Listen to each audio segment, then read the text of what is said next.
Tired of juggling between Zoom and Teams?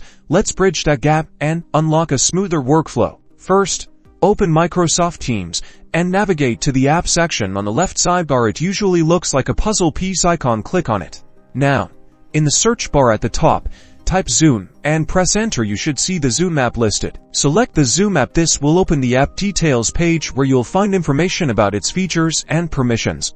Click the Add button. This will install the Zoom app within your Teams environment. After installation, you might be prompted to authorize the connection to your Zoom account. If so, follow the on-screen instructions to sign into Zoom and grant the necessary permissions. Once authorized, you'll find the Zoom app in your Teams app bar. Click on it here. You can start instant meetings, schedule new ones, and view upcoming meetings. To schedule a meeting, simply click the Schedule a Meeting button. A new window will pop up where you can set the date, time, and other meeting details. After scheduling, the Zoom meeting details, including the join link, will be posted in your selected Teams channel, making it easy for your team to join. Now you can enjoy seamless meetings directly from Microsoft Teams.